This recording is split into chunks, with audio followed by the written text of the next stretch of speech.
남북이 9월 안에 평양에서 남북 정상회담을 갖기로 합의함에 따라 교착 상태에 빠진 비핵화 협상의 돌파구가 마련될지 주목되고 있습니다. 특히 북한이 우선 요구하는 종전선언과 미국이 중시하는 비핵화 시간표를 놓고 우리나라가 중재자 역할을 할 수 있을지도 관심사입니다. 신두식 기자가 보도합니다.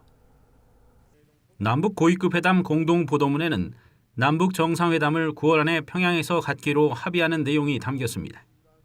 4.27 판문점 선언에 담긴 문재인 대통령의 올해 가을 평양 방문이 윤곽을 잡은 셈이지만 구체적인 일정이 잡히지는 않았습니다. 북한의 정권 수립일인 구구절과 유엔 총회의 9월 말 정상 참석 일정 등을 고려하면 그 사이에 남북 정상회담이 열릴 가능성이 높습니다.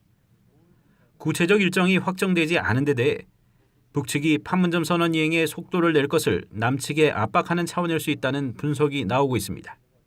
아울러 교착 상태에서 돌파구를 모색하고 있는 북미 간 비핵화 대화가 남북 관계와 선순환 구도를 이뤄야 한다는 우리 정부의 의지가 반영된 것이란 분석도 제기되고 있습니다.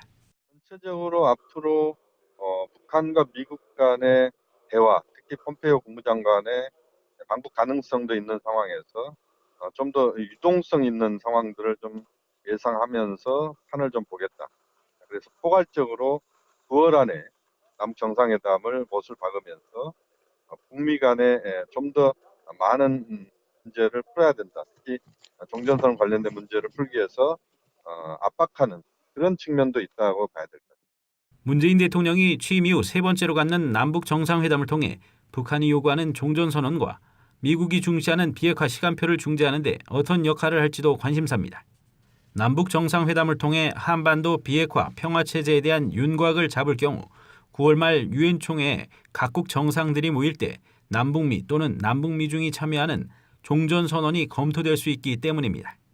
물론 유엔 총회 특히 김정은 위원장의 뉴욕 방문은 매우 중요하다.